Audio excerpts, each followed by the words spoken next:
Assalamualaikum warahmatullahi wabarakatuh. Selamat siang. Selamat bergabung bersama saya Yesi Fitriyanti. Saya di sini akan coba menambahkan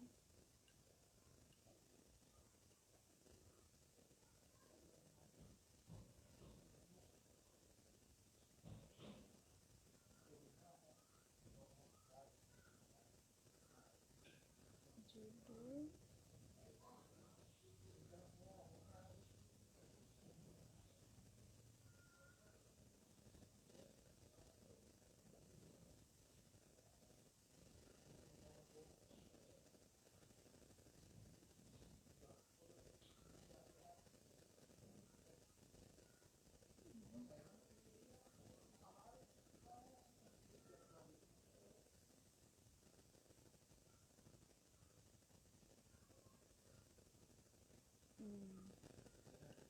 sambil menunggu Mbak Ayu bergabung. Saya akan sebelumnya teman-teman pastikan ikuti acara ini dari awal sampai akhir karena nanti ada giveaway menarik dari Rumah Perempuan dan Anak. Dan saya sebelumnya sambil menunggu Mbak Ayu siap bergabung, saya akan membacakan dulu profil Mbak Ayu. Beliau bernama lengkap Ayu Damayanti, SPSI, menempuh pendidikan S1 di Fakultas Psikologi Universitas Diponegoro Semarang.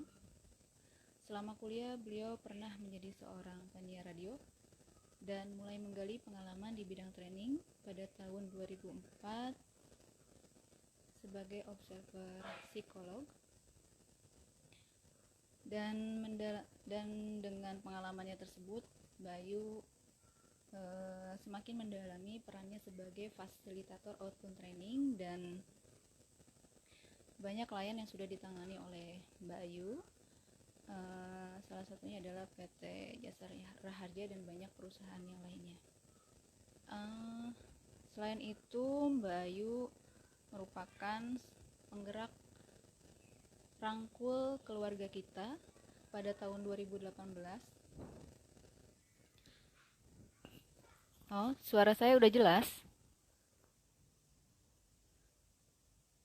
Ini terdengar ya?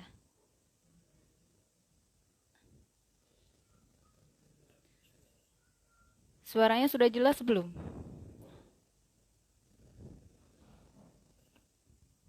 Iya? Sudah jelas ya? Oke, sambil menunggu Mbak Ayu.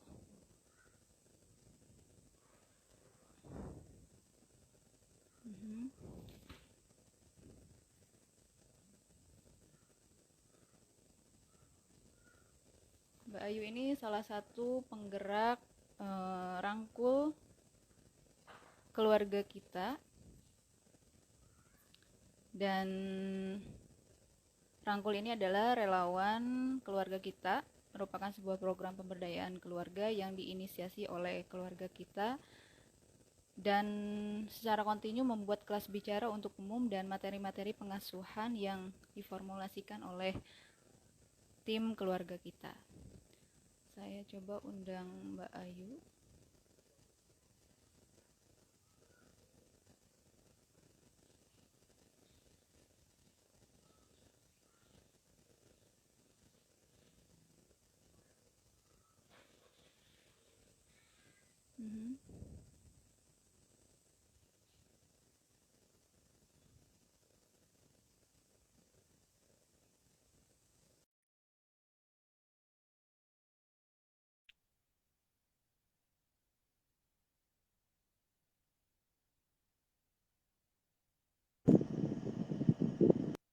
Halo Mbak Ayu. Hai. Hai Mbak Yesi.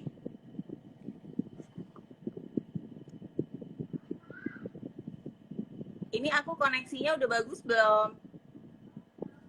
Udah. Halo Mbak Yesi. Udah Mbak. Suara aku udah jelas ya? Iya, Oke, udah jelas. Alhamdulillah. Gimana kabarnya Mbak Ayu? Alhamdulillah baik Mbak Yesi. Apa kabar Mbak Yesi? Alhamdulillah baik juga. Udah berapa bulan ya tidak bertemu di dunia nyata ya Mbak? Iya ya, bener ya. Aduh kangen banget ya. Biasanya minimal 2 minggu sekali ya kita ketemuan. Gara-gara pandemik jadinya online juga jarang kita ketemu ya. Iya. Ya semoga pandemi ini segera berakhir dan kita bisa beraktivitas seperti biasanya ya Mbak. Oke Mbak Amin. Ayu, Yes. kita di sini berbicara tentang parenting. Tentunya aku, Mbak Ayu, dan teman-teman yang sedang menonton hari ini sebagai orang tua yang memiliki peran yang sangat penting bagi anaknya, itu suatu peran yang sangat tidak mudah. Kan bisa dikatakan orang tua itu tidak ada buku panduannya bahkan di sekolah. Betul. Sampai menemukan suatu kondisi di mana kita harus berbuat apa dan melakukan apa gitu. Terutama bagi orang tua muda yang baru memiliki anak.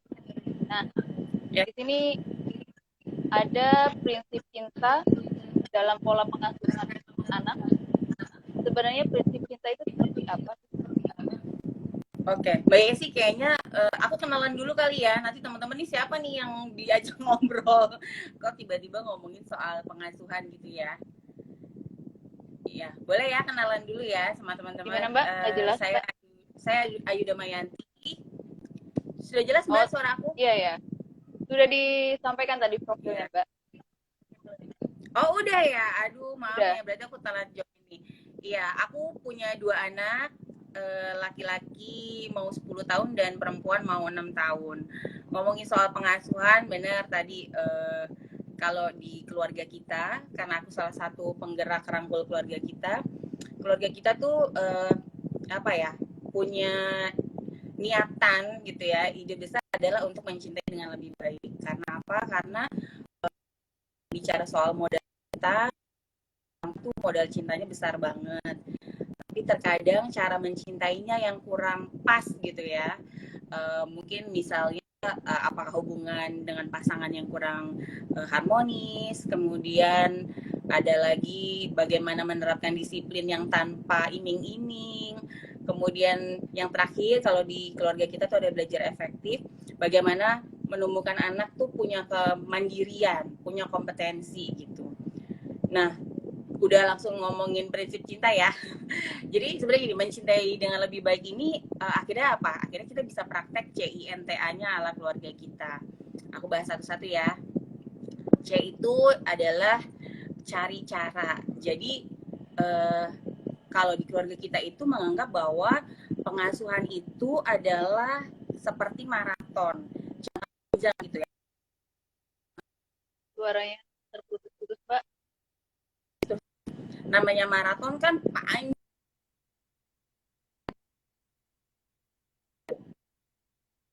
Suaranya Mbak Ayu terputus-putus di sini.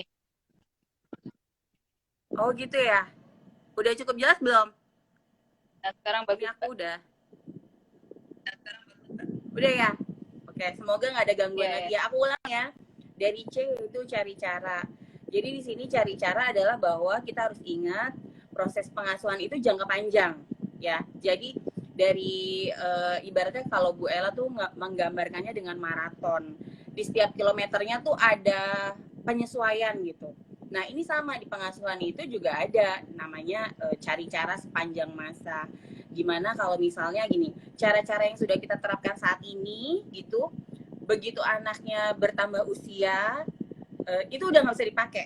Wah, aduh ini udah nggak efektif lagi nih, harus cari cara baru gitu ya. Jadi kenapa digambarnya gini, cari cara sepanjang masa, jangan capek gitu. Kalau ini nggak cocok, cari lagi.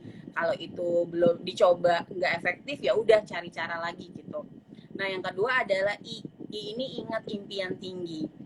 Nah di sini gimana ya, orang tua tuh selalu punya impian tinggi gitu ya, pengen kecenderungannya anak mencapai segala sesuatu. Mbak, suara aku cukup jelas? Jelas. Jelas Jelas ya. Mbak. Nah, tapi gini, kalau di prinsip cintanya keluarga kita, ketika orang tua ingat impian tinggi, orang tua tuh harus percaya sama anaknya, percaya bahwa anaknya mampu. Nah, kalau kami di keluarga kita gini, begitu kita ingat impian tinggi, kita percaya bahwa anak kita mampu, jadi penting banget untuk percaya dulu, karena nanti anaknya akan ibaratnya mencapai impian itu. Misalnya kayak, oh anak kita ini anaknya rajin belajar atau misalnya disiplin, kita percaya dulu anak kita mampu gitu. Oh kamu bisa deh belajar dengan baik gitu ya, menerima pelajaran dengan baik. Nah nanti dia akan ngebuktiin ke kita. Beda halnya dengan orang dewasa. Kalau sama orang dewasa kan hubungan kita tuh pengennya mana buktinya dulu gitu ya, mana buktinya dulu baru nanti deh aku percaya. Nah kalau di anak-anak tuh enggak, berlakunya tidak seperti itu. Yang ketiga, N, terima tanpa drama. Nah sebenarnya kan menerima tanpa drama, tapi kita singkat jadi nerima tanpa drama. Yang namanya proses pengasuhan itu drama banget pasti. Anak-anak itu memang drama. Karena apa? Karena mereka sedang belajar mengelola emosinya. Nah, di sini pentingnya adalah kita sebagai orang tua nggak ikut-ikutan dalam adegan drama itu gitu ya. Jadi tahan-tahan, nggak ikut-ikutan, kemudian terima dalam arti oke, anak ini sedang emosinya begini, kita terima, kita ajarin gitu. Oh kamu lagi gini ya, ya udah nggak apa-apa, berarti harus apa gitu. Jangan sampai misalnya anak kita lagi tantrum, lagi marah-marah, terus kita ikut-ikutan gitu. Wah itu nggak kelar-kelar gitu ya. Nah itu namanya terima tanpa drama. Kemudian T, tidak takut salah. Ini dijadiin keempat bukan berarti, tapi kalau banyak yang curhat tuh yang aduh C-nya susah, I tidak takut salah. Kenapa sih tidak takut salah? Karena setidaknya kita punya energi untuk mencoba gitu. Kalau salah ya nggak apa-apa, nanti coba lagi, cari cara lagi, kemudian terima tanpa drama lagi, seperti itu. Berlangsungnya begitu. Karena apa? Karena ketika kita berani, energi kita tuh lebih gitu, ya.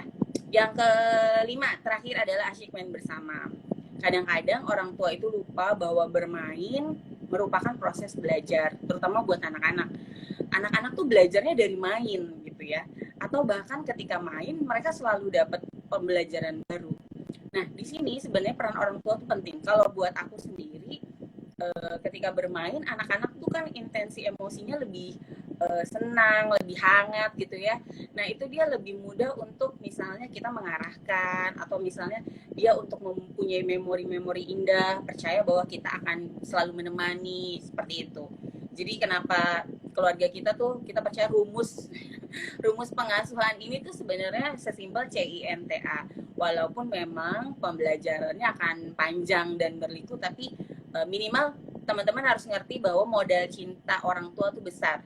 Jadi modalnya udah ada. Gitu Mbak Yesi. Oke. Jadi mungkin ada sebagian teman-teman yang belum tahu tuh Mbak, yang namanya keluarga kita tuh apa sih Mbak? Halo? Ya. Halo. Ya Mbak Yesi, tadi sempat freeze. Gimana? Tadi Mbak Ayu bilang ini kan Ini prinsipnya koneksi aku adalah kali ya.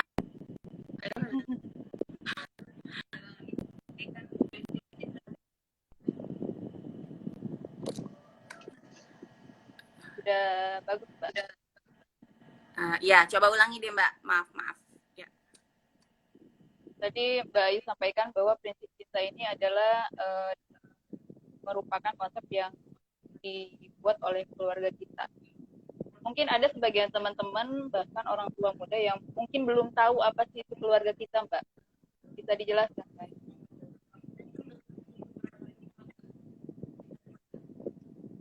Oke, tentang keluarga kita ya.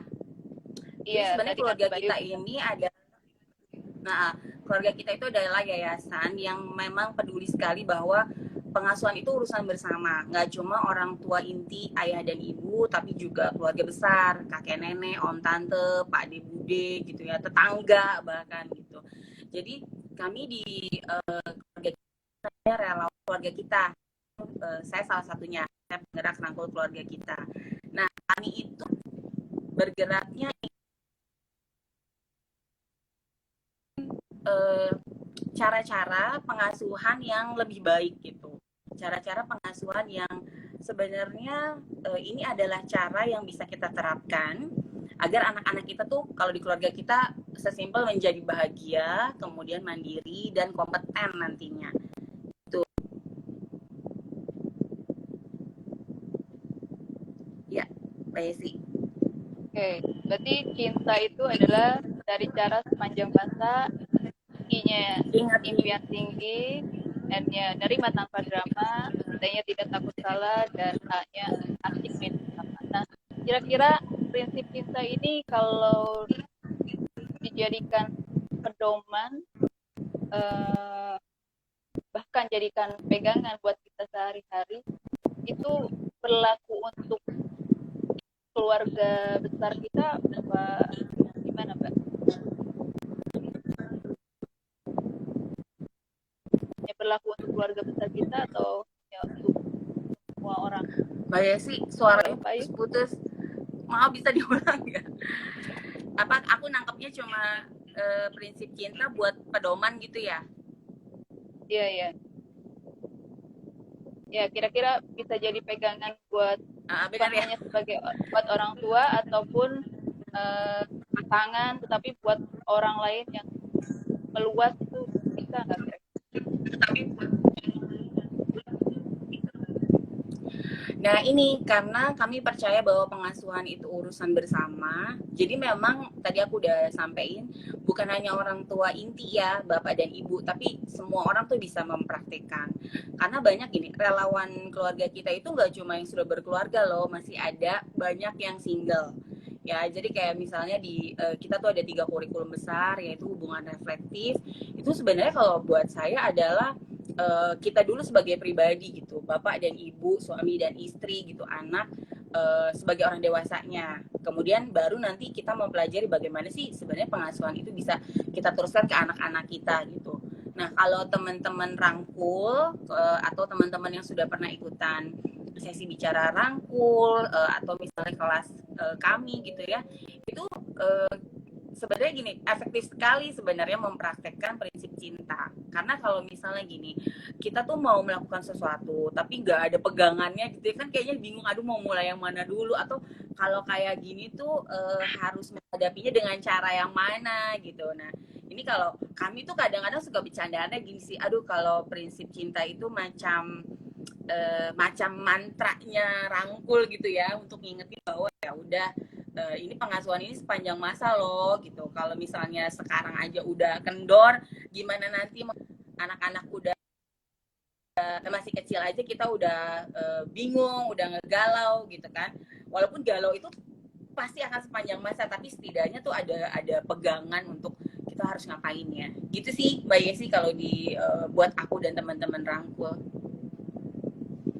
Oke, sebenarnya prinsip cinta ini kalau saya lihat sangat ideal ya, Mbak. Bisa dikatakan sangat ideal, tapi ketika mungkin dipraktekkan di dalam sebuah keluarga itu tidak mudah dengan apa yang diucapkan ya, Mbak Ayu ya.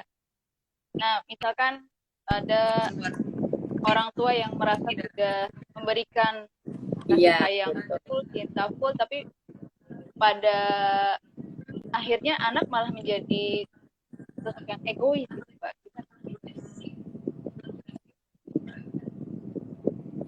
Oke, teman-teman harus ingat bahwa ketika kita melakukan sesuatu itu banyak sekali hal yang mempengaruhi gitu ya. Jadi kayak nggak misalnya gini, ini kayaknya ideal banget gitu, tapi kok susah ya apa mempraktekannya. Itu pasti. Kalau menurut aku sebenarnya dibutuhkan komitmen. Kalau misalnya kita mau merubah sesuatu, dan juga dibutuhkan kerjasama. Jadi kita tuh harus ingat nih, terutama ibu-ibu, kita tuh nggak sendirian, kita punya partner, kita ada suami, kemudian partner kita nggak cuma satu, kita ada orang tua kita, ada mertua kita, ada kakak adik kita gitu ya, ada sepupu-sepupu kita gitu. Itu banyak sekali orang yang bisa kita ajak untuk bareng-bareng dalam proses pengasuhan ini. Kalau misalnya nanti gini, kok jadi anaknya nanti gue sampai itu tuh nggak serta merta sih, maksudnya nggak akan selalu efeknya misalnya kita mau merubah sesuatu terus langsung berhasil gitu ya, kan enak banget sebenarnya yang instan ya. Yang Ya, instan itu bukan selalu enak gitu ya, kayak mie instan lah itu kan pasti enak. Nah tapi di sini kenapa dibilangnya kalau Bu Ella tuh menggambarkannya seperti maraton, karena yaitu prosesnya tuh panjang dan lama, dan seperti halnya maraton ini melelahkan. Tapi si cinta kita yang berlebih buat anak-anak ini itu jadi energi banget gitu. Minimal gini deh, misalnya teman-teman pengen, aduh aku pengen anakku bahagia, aku harus apa ya? Berarti kan kita harus tahu bagaimana membuat anak itu merasa diterima, misalnya merasa dikenal oleh ayah bundanya, atau mereka melihat contoh bagaimana ayah dan bundanya berinteraksi gitu kan. Atau misalnya kita pengen anak kita mandiri dong, apa-apa bisa sendiri, nggak usah tergantung sama orang. Berarti kan ada proses latihannya tuh. Berarti oke, kalau kita mau anak kita setiap pulang sekolah langsung ganti baju, kemudian berarti harus apa? Berarti harus kita ajarin kan, harus kita contohin, harus kita ingetin, dan itu nggak bisa sekali dua kali sih. Jadi memang nanti bisa nggak mbak tiba-tiba masa udah pinter tiba-tiba nggak mau ngapa-ngapain lagi? Bisa, sangat bisa terjadi. Makanya kenapa ada nerima tanpa drama. Nah, si anak ini lagi prosesnya belajar. Nah, bagian kita adalah nggak ikutan drama gitu, nggak akhirnya masuk dalam adegan itu kemudian kok kamu kemarin udah pinter, pulang sekolah langsung beres-beres apa sih, kok sekarang enggak gitu. Nah itu jadi memang Mbak Yesi, aku ya, jadi memang kalau memang udah pengen melakukan sesuatu, yang penting kita tuh punya komitmen, kita konsisten, Bismillah gitu ya, maksudnya ya udah semangat aja terus sih. Kadang-kadang perubahan itu bisa cepat, kadang lambat, atau endingnya kapan, akan selalu gitu. Oke, ketika tadi Mbak Ayu sampaikan bahwa di dalam cinta itu ada impian tinggi. Nah, impian tinggi itu orang tua semestinya memiliki rasa percaya akan kemampuan anak. Kalau manusiawi ya Mbak, saya misalkan anak saya mampu nggak ya ketika nanti belajar toilet training. Nah, kira-kira ya kalau muncul perasaan itu seharusnya kan orang tua tuh bisa memberikan apa rasa kepercayaan yang penuh, tetapi kadang-kadang muncul rasa khawatir dan keraguan itu. Gimana Mbak ya? Kalau menurut aku manusiawi sih, karena gini, karena kita tuh terbiasa orang dewasa itu kita butuh bukti dulu gitu, baru kita akan percaya. Nah, sebenarnya itu tidak berlaku sama anak gitu, dan itu kan kita harus merubah kebiasaan kita sendiri dulu ya. Kayak misalnya deh gini, kalau teman-teman belanja online, pasti kan yang menjual bukti transfernya dulu baru saya kirim gitu ya kalau orang dewasa. Nah, di anak-anak sebenarnya gini, kita percaya dulu dia mampu ya. Toilet training kayak misalnya toilet training itu kan dimulainya tidak saat anaknya sudah punya kemampuan bicara yang bagus ya, maksudnya kadang-kadang memang belum ngomong tapi kita ajarin untuk toilet training. Berarti kan kita percaya dulu, ayo deh kalau misalnya kayak rasanya pengen aduh kok kayaknya nggak enak banget kayak pengen pipis, yuk bilang sama bunda nanti kita ke kamar mandi. Atau misalnya kalau misalnya perutnya sakit mules, berarti mungkin ada yang mau pupuk, yuk kita ke kamar mandi gitu. Padahal itu dimulai di umur yang ibaratnya masih belia, belum punya kemampuan komunikasi yang baik. Tapi kita percaya anak kita bisa. Nah, anak itu tuh akan nunjukin gitu. Nah, cuma memang bener Mbak Yesi, seiring waktu semakin besar, kadang-kadang kepercayaan kita tuh berkurang ya. kalau kalau gue suka contoh gini, misalnya kita aduh nanti anakku bisa nggak ya kalau camping tanpa aku gitu ya, sama temen-temennya aja bisa nggak ya gitu. Atau misalnya dia bisa nggak ya nanti di SD misalnya mau masuk SD bisa nggak ya dia calistung gitu. Nah, anak-anak itu ternyata butuh kita percaya dulu. Jadi mantranya tuh sebenarnya kita balik, aku percaya kamu bisa deh mas, atau mbak, atau dek gitu ya, atau kak, aku percaya kamu pasti bisa deh. Apa yang kamu rasakan susah, yuk aku bantuin. Atau misalnya aku takut, yuk aku temenin gitu. Kita percaya dulu, nanti anak akan berusaha memenuhi sebenarnya itu. Nah, kita tidak terbiasa dengan itu. Jadi wajar sih Mbak Yesi kalau misalnya aduh nanti bisa nggak ya, itu wajar sekali. Itu manusiawi banget. Cuma memang ketika kita mau berubah, ada hal yang harus kita rubah juga di mindset kita. Gitu Mbak Yesi.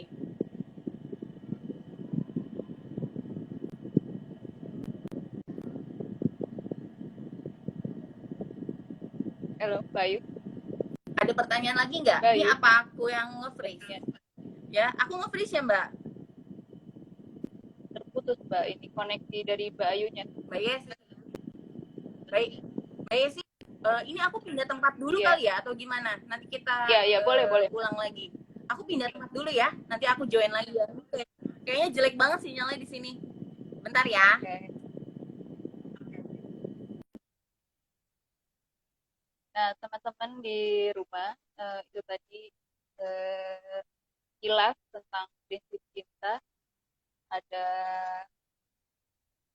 dari cara sepanjang masa, yang tinggi dari tanpa drama, dan uh, tidak takut salah, dan hanya asik main bersama. Pastikan teman-teman ikuti acara ini sampai akhir karena ada giveaway menarik dari rumah perempuan dan anak. Jangan lupa follow akun Instagram perempuan dan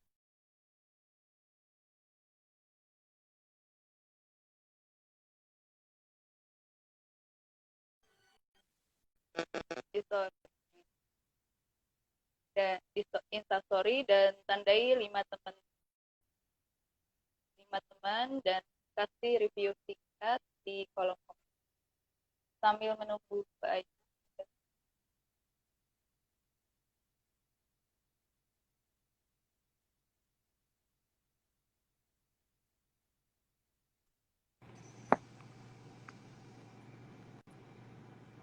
Halo, Mbak Udah Yesi. Mbak? Udah ya, aku Ya, pindah dulu. ya Mbak Ayu. Iya, aduh maaf ya teman-teman. Oke, yuk lanjut ya Mbak. Semoga sinyalnya di sini lebih baik. Aku udah pindah tempat nih. Oke Mbak Ayu. Uh, Mbak Ayu. Yes, yes. Kedengeran kok. Mbak Yesi.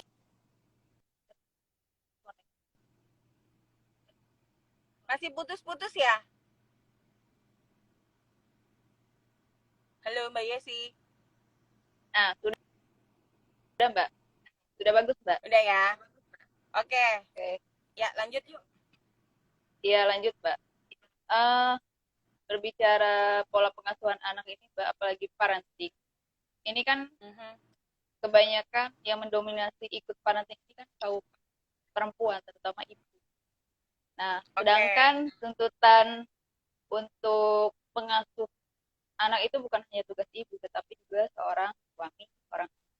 Nah, bagaimana semestinya kita menyikapi ini sebagai pasangan? Oke. Nah, sebenarnya sih gini, biasanya kenapa ibu yang merasa perlu banget belajar karena kita yang sering punya banyak waktu gitu ya berinteraksi dengan anak-anak. Nah, tapi kalau menurut aku itu capek banget gitu ya. Lelah banget kalau misalnya harus ngurusin anak sendiri gitu. Nah, aku percaya banget butuh partner. Kita butuh pendampingan ibaratnya. Butuh yang seiring sejalan sama kita. Nah, orang yang paling dekat dengan kita dan anak-anak adalah suami, ayah atau bapaknya anak-anak gitu ya.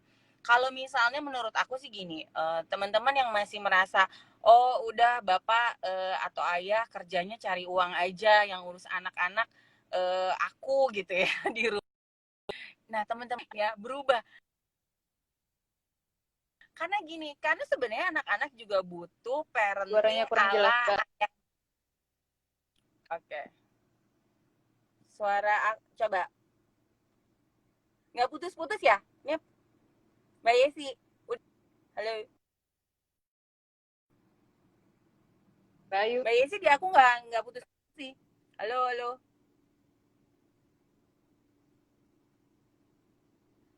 Mbak Yesi. Ini ini aku nggak apa-apa koneksinya. Dengar nggak suara aku, Mbak?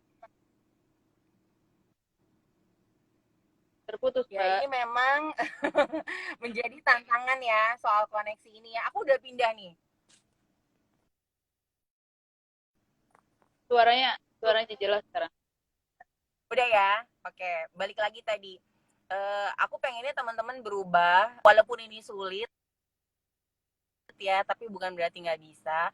Bahwa pengasuhan itu nggak cuma urusan kita, ibunya, tapi urusan ayahnya juga gitu. Kayak tadi di awal aku bilang bahwa pengasuhan malah nggak cuma bapak sama ibu atau suami atau istri, tapi semua yang berhubungan sama anak, keluarga besar, bahkan tetangga gitu ya, itu punya punya andil dalam urusan pengasuhan.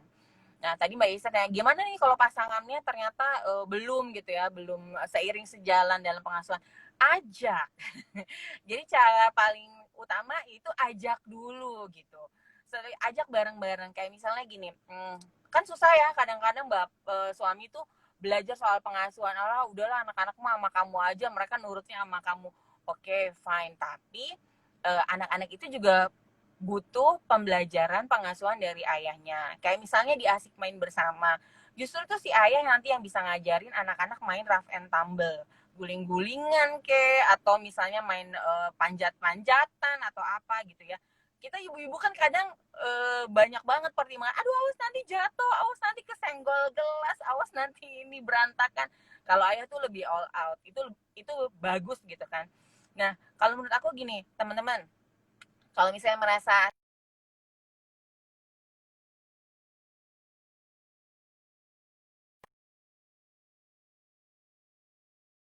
pasangan kita gitu ya, suami kita tuh takut salah, ya itu tadi T.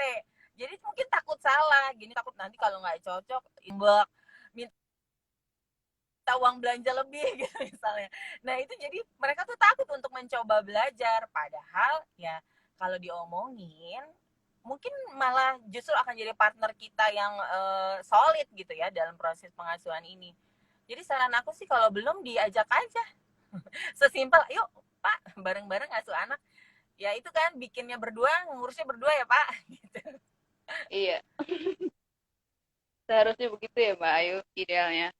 Iya, dan kita jadinya lebih punya energi lain. Saya tahu deh, saya percaya banget teman-teman di luar sana yang jadi ibu nggak cuma ngurusin anak, ngurusin rumah, masak lah, apa segala macam. Belum kalau tinggal sama orang tua ya, mengurusi orang tua atau tinggal sama mertua gitu kan. Itu tuh banyak banget urusannya. Jadi jangan pernah merasa jadi superwoman terus bisa semuanya sendiri. Nggak perlu capek gitu. Jadi ajak, kalau ada partner, ajak. Kalau misalnya nanti bisa, itu lebih ideal lagi. Karena ya itu anak-anak kan berinteraksinya sama orang-orang lain, nggak cuma sama ayah sama ibunya. Oke,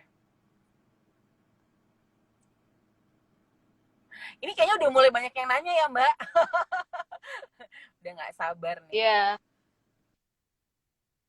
oke.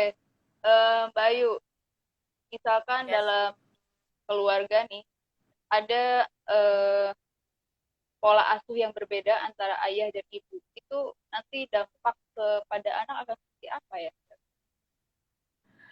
Gini, sama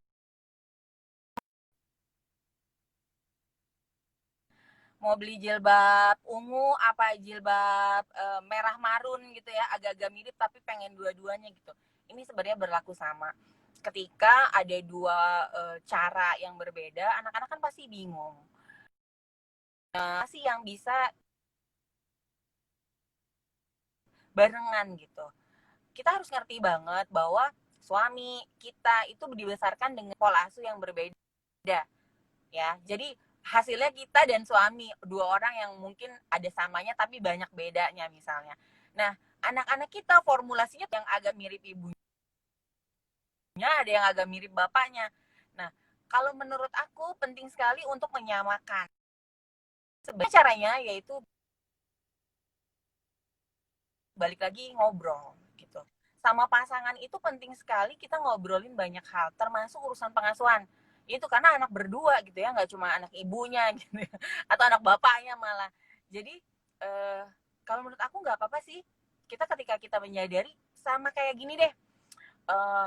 Aku tuh kayaknya waktu dulu dibesarinnya kayak gini. Aku nggak mau dulu aku soalnya sedih kalau misalnya ibuku tuh marahnya eh, diem aja nggak mau ngomong gitu kan, atau misalnya ayahku tuh marahnya melakukan tindakan fisik kayak misalnya mungkin nyubit atau misalnya jam mukul gitu ya. Aku nggak mau anakku mengalami itu. Berarti di stop. Berarti aku nggak mau kalau misalnya marah sama anak caranya begitu gitu. Atau misalnya ibunya, iya aku dulu kayaknya ibuku tuh kurang ini deh, kurang perhatian, misalnya banyak sibuk di luar, aku tuh jarang dia, aku mau sering ajak ngobrol anakku nanti. Nah itu formulasi ambil yang baik-baik itu boleh banget loh. Ya itu ambil yang baik-baik aja tuh ideal banget kalau menurut aku. Ada yang bisa kita teruskan, tapi nggak semuanya jelek ya. Misalnya bapakku tuh disiplin banget orangnya, apalagi soal menabung misalnya.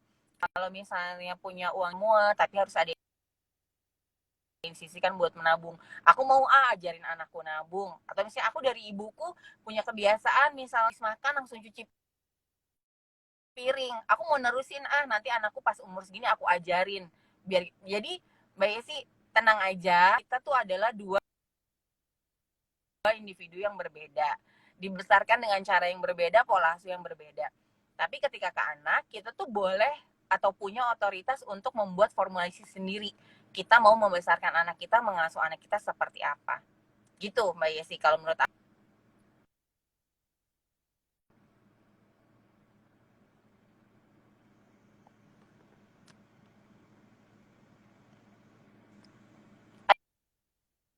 Ada lagi nggak Mbak Yesi?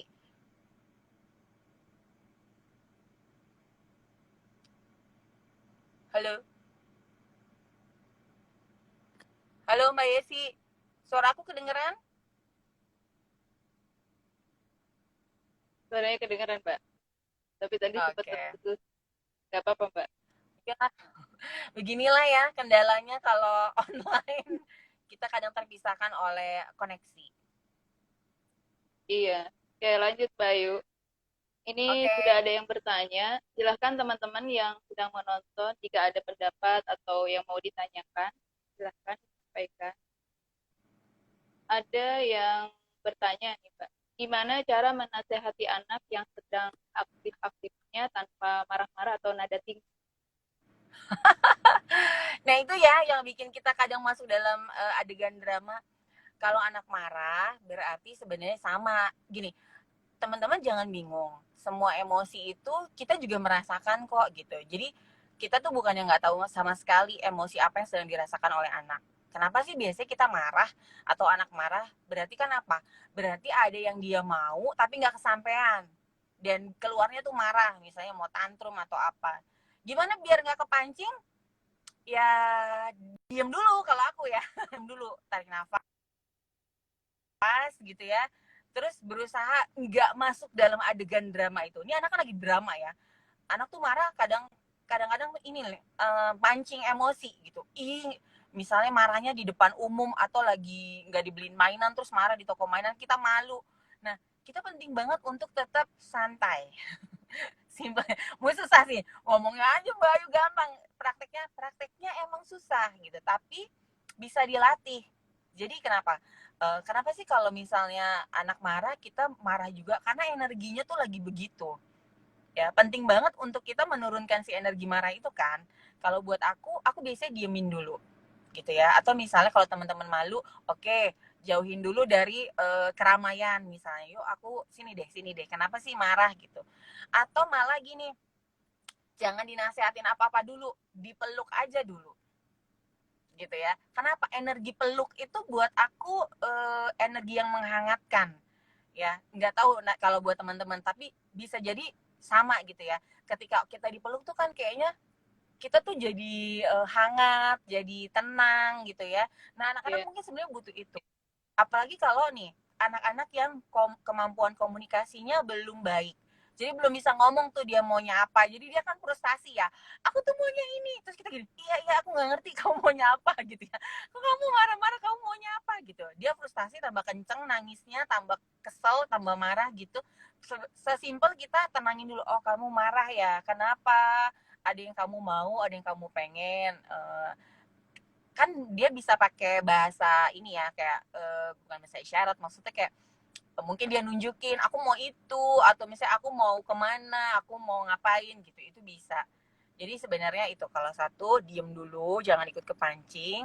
Yang kedua, kalau teman-teman mau coba peluk aja dulu ya. Ini adalah salah satu cara juga untuk menahan mulut kita biar nggak nyerocos.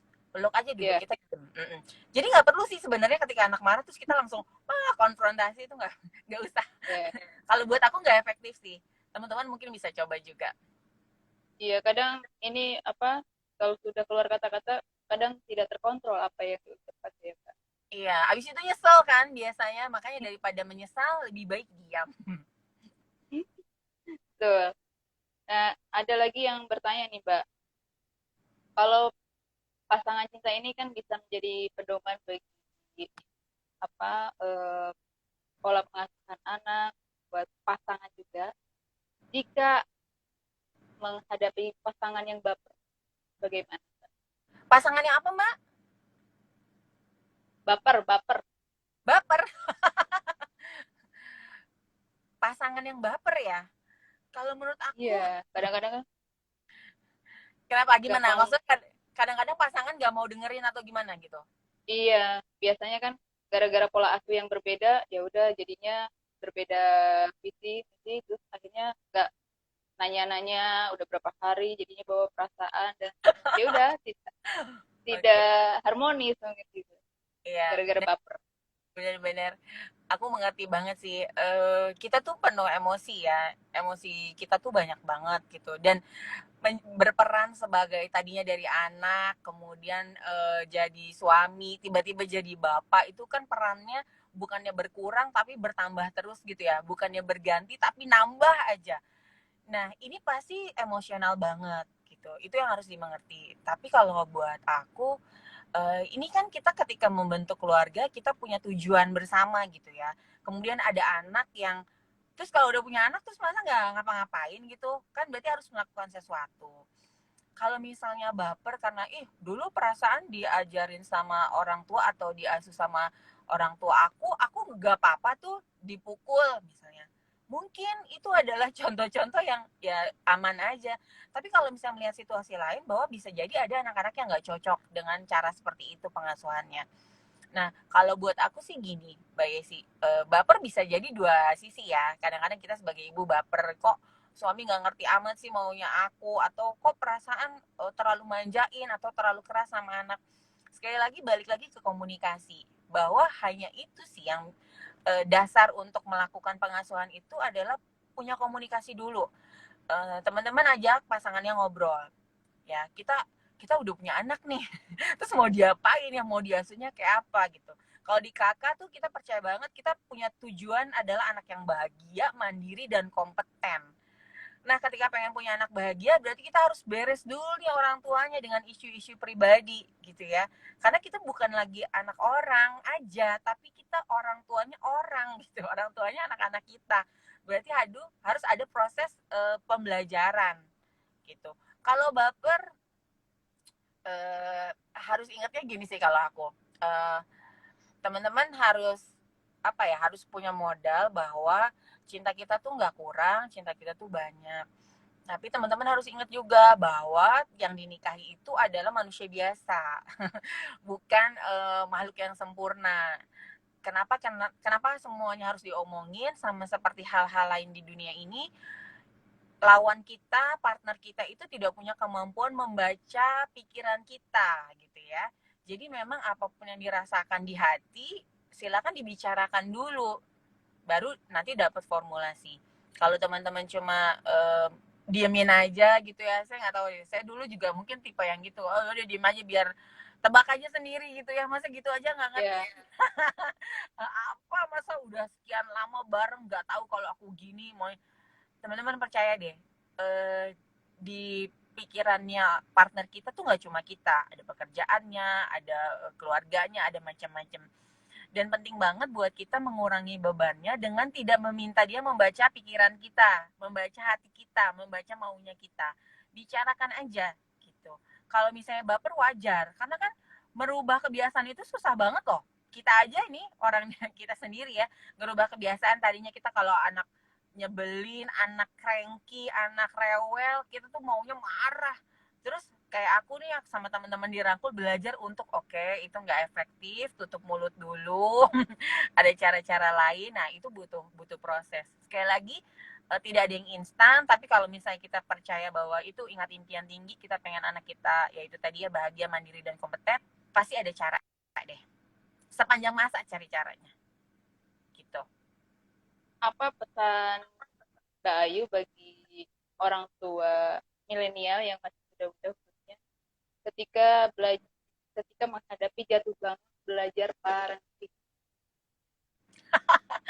Teman-teman, kayaknya nggak cuma orang tua milenial ya, semua orang tua gitu yang udah anaknya udah Karena dewasa rumah sebenarnya juga perempuan boleh dan anak banget. ini, Mbak Bayu, Oh ya, banyak kan ibu-ibu milenial ya. Oke, iya, Mahmud karena nih, kita mama-mama lahir di muda. situ. Iya, Oke. rumah muda. Teman-teman, jadi gini, percaya bahwa teman-teman itu tidak pernah sendirian. Ya, orang terdekat ada pasangan, ada orang tua, ada mertua, nggak pernah sendirian. Jadi jangan pernah merasa bahwa aku tuh sendirian banget, ini tuh masalah aku aja, yang lain nggak punya masalah. Enggak, gitu ya. Dan kami sebenarnya di keluarga kita, teman-teman Rangkul, itu berusaha menularkan banyak proses pengasuhan yang baik gitu ya. Karena kami percaya bahwa tenang-tenang, kamu nggak sendirian, ada kita nemenin gitu. Ada pasangan kamu, ada orang tua kamu, ada kita, ada Rangkul gitu ya, ada keluarga kita yang akan nemenin. Nah ini apalagi ada Mbak Yesi, ada timnya gitu yang selalu akan ngingetin bahwa oke, ini tuh urusan bersama, ada masalah, yuk kita bahas bareng, cari cara bareng.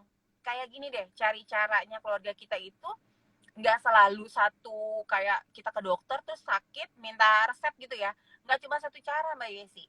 Jadi kayak misalnya ini nggak cocok nih, ya udah coba lagi cara berikutnya. Atau kayak misalnya Mbak Ayu kemarin sharing sama Mbak Yesi nyobain itu kok tiba-tiba anakku nggak cocok, berarti emang nggak cocok aja, tapi bukan berarti berhenti, cari cara lain aja. Mungkin temennya atau tetangganya atau kakak ipar, oh kakak ipar aku cara ngasuhnya gitu ya, jadi anaknya disiplin apa, ikutin, coba. Kalau kita percaya gini, ATM, amati, tiru, modifikasi. Jadi nggak harus plek ketiplek sama gitu. Wah, banyak sekali nih pelajaran yang bisa diambil yang sudah disampaikan oleh Mbak Ayu. Nih, terakhir nih, Mbak. Eh, bentar, ada pertanyaan. Terakhir, Mbak Ayu. Boleh. Eh, ada sebagian orang yang berpendapat, buat apa sih belajar parenting? Hmm. Udahlah, nggak usah gitu, Mbak. Kita yakin aja kalau anak kita tuh bisa mampu. Padahal sebetulnya kalau kita berusaha ikhtiar gitu ya untuk menjadi orang tua yang lebih baik kan nggak salah. Bagaimana? Aku setuju sama pendapat Mbak Isi bahwa nggak ada salahnya kok menjadi orang tua yang lebih baik. Kalau di sini tadi aku udah sempat bilang uh, mencintai dengan lebih baik bukan berarti nggak cintanya kurang atau cintanya sedikit. Justru karena cinta kita tuh lebih banget, ya berlebih-lebih gitu. Ibaratnya kalau katanya turah-turah gitu ya, luber cintanya.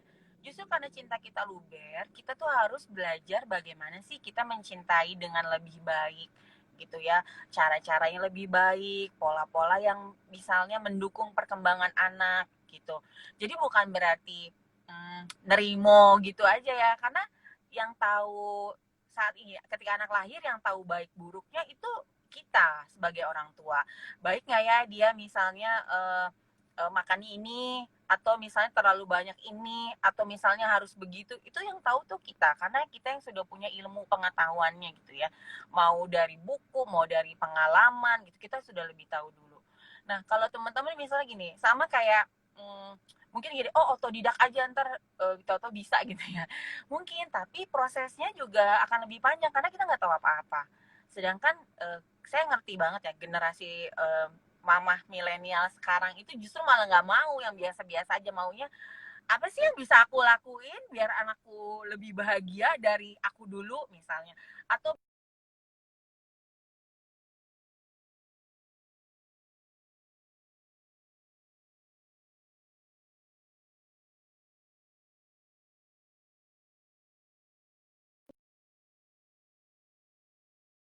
terus berarti harus rajin ngomong gitu, akan seperti itu sih.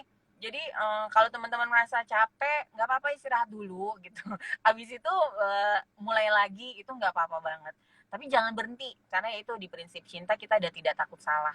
Ketika berhenti teman-teman kayak takut salah terus nggak mau nyoba gitu, itu malah pikirin aja sih, ini kan anak-anak kita ya, jadi emang tanggung jawab kita gitu. Mungkin bebannya berat, tapi percaya semua yang teman-teman lakukan dalam proses pengasuhan itu nanti akan kebayar gitu ketika mendapatkan anak-anak yang buat kita sendiri sebagai orang tua itu bahagia, kemudian dia mandiri, nggak ngerepotin orang, bisa banyak hal gitu ya, kemudian kompeten ya, itu kalau menurut aku. Oke. Eh, mungkin, nah ini ada pertanyaan, ada pendapat nih Mbak.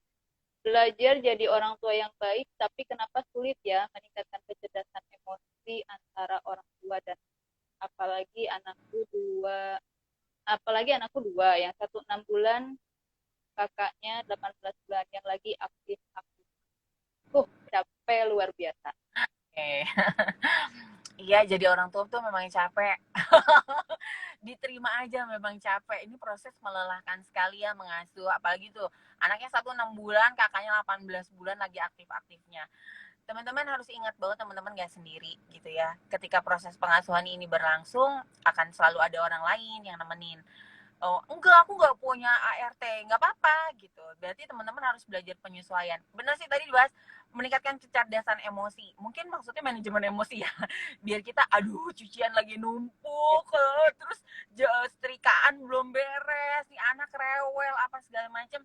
Gimana sih manajemen emosinya? Teman-teman itu butuh latihan ya. Kayaknya nggak ada sih orang yang benar-benar punya kestabilan emosi yang amat sangat tinggi sehingga nggak pernah misalnya terpancing ketika anaknya cranky, nggak marah gitu. Mungkin ya 1 dibanding 1000 kali ya, pasti akan kepancing. Tapi sebenarnya gini, harus ingat bahwa ada bedanya antara emosi marah dan perilaku marah-marah gitu ya.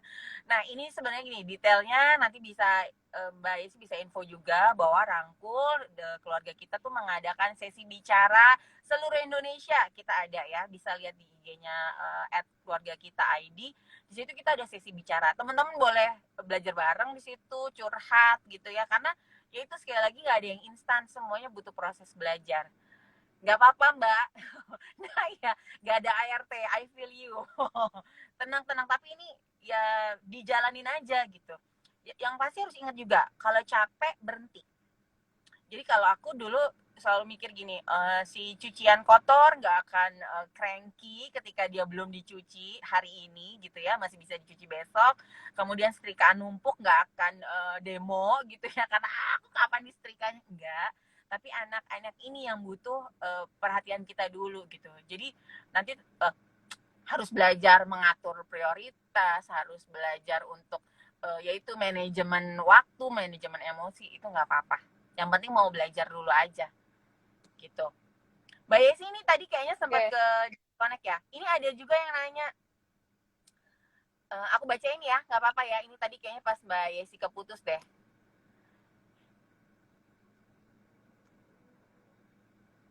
Ya aku boleh, baca. boleh, boleh, Mbak. Mbak Ayu, kalau ada yang mengatakan kakak itu harus mengalah pada adik, setuju nggak Mbak Ayu? Aku tipe yang nggak setuju. Yang aku pelajari nggak setuju karena sebenarnya gini, ini tuh sebenarnya yang memicu kadang-kadang kakak sama adik nggak pernah akur ya, karena kita tuh mungkin terbiasa dulu kalau kakak harus ngalah karena lebih gede, adiknya belum ngerti. Kalau aku justru tidak mempraktekkan itu gitu. Aku percaya banget bahwa si kakak juga harus dijaga perasaannya gitu. Misalnya adik main mainannya kakak tanpa izin, berarti kan adiknya salah gitu, harusnya dia izin dulu.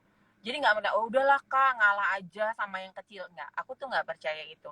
Aku percaya mereka adalah individu-individu yang butuh untuk dimengerti perasaannya. Sama aja kayak kita, kalau misalnya tiba-tiba punya kita diambil gitu kan, kita pasti kesal banget gitu ya. Nah si kakak juga butuh itu. Dan adik juga, oh nanti adiknya nangis, nggak apa-apa gitu, tapi dia harus tahu bahwa itu milik kakaknya, nggak bisa main pinjem. Kalau aku gitu sih yang aku praktekin. Alhamdulillah ini malah membuat mereka tahu diri dalam tanda kutip, bahwa yaitu kalau pinjem mainan harus izin, kalau ada yang lebih harus sharing, itu jadi modal sih. Jadi aku nggak setuju ya Mbak, kalau Mbak Desi underscore Rahmawati 86, aku nggak setuju kalau kakak harus ngalah sama adik. Oke. Oke, Mbak Ayu, tak terasa waktunya udah hampir mau Iya 2 jam. ya, Cepet banget ya, Mbak. cepet banget. Mbak Yesi, kalau boleh aku Iya kan? info, ini ada beberapa pertanyaan yang belum sempat dijawab. Boleh ya DM ke Instagram boleh Mbak. aku ya di @adamayantie. Boleh banget ditanyain, nanti insya Allah aku jawab ya.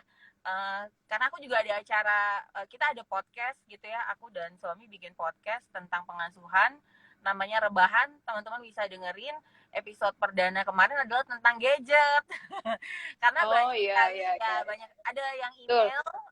email, Mm. kemudian ada beberapa teman-teman yang DM juga tanya soal tentang gadget itu. Jadi aku kemarin coba sharing cara aku dan suami lewat podcast. Silakan didengerin ya.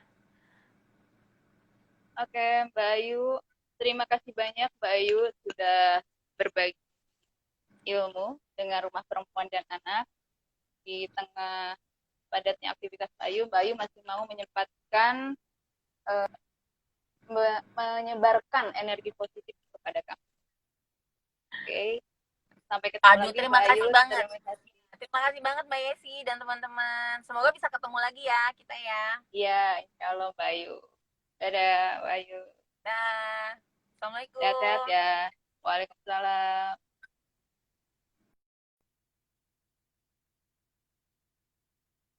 Itu tadi obrolan bincang kita dengan gerak rangkul keluarga kita. Teman-teman ikuti ketentuan giveaway. Jangan lupa follow Instagram RPA dan posting di Instastory, dan jangan lupa berikan review singkat di kolom komentar. Wallahul muwaffiq ila aqwamit thoriq. Wassalamualaikum warahmatullahi wabarakatuh. Thanks for watching and bye bye.